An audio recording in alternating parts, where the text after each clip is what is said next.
Well, brr. Chilly morning across the region. A lot of places frosty.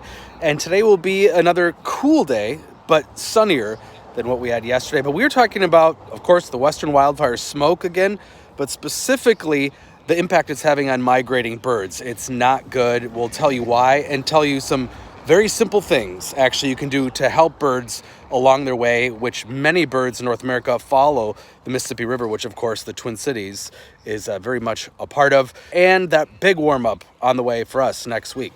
Yeah, it was cold this morning again for much of the region. Of course, the urban heat island protecting most of the metro.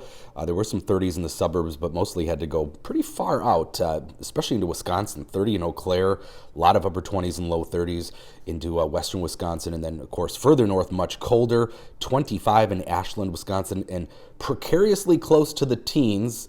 Didn't see anybody actually reach the teens, but a couple places very close, Embarrass and International Falls, both a frigid 20 degrees this morning. And of course, that is having an impact on fall colors, really starting to pop up more, especially northern Minnesota, still at 10% color for most of the metro area, but those colder nights definitely help move things along. But we're still a few weeks away from the normal peak, at least, which is usually the first or second week of October here for the southern part of the state. But of course, a little more color in northern Minnesota. And speaking of fall, I sat down with the one and only bird chick to talk about the impact of the smoke that we've been seeing come across North America on our migrating fall bird season. This is the first year when someone asks me if I'm seeing climate change in real time affecting birds. This is it. With unprecedented fires out west, the number of hurricanes coming through the Gulf, birds can only take so much, and they're already struggling. So this year, I'm really concerned about birds. Worth pointing out that in the Twin Cities, we are in a particularly special spot to help these birds because the Mississippi River is a major flyway, so we can do more than maybe the average American. Absolutely. And that flyway, I mean, it's not just right next to the Mississippi River. I mean, it's a few miles out from there.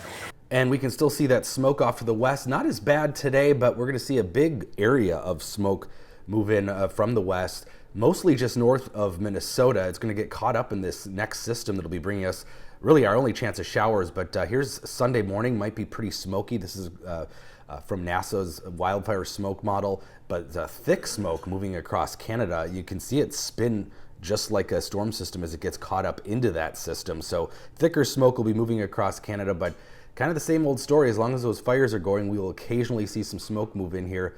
This is maybe another area of smoke coming in for the middle of next week too. So something that all of us, including those poor birds, are going to be dealing with for a while. We do have just a couple clouds in central Minnesota this morning. Otherwise, sunnier skies for us here in the southern part of the state. There will be a few more clouds in northern Minnesota through the day.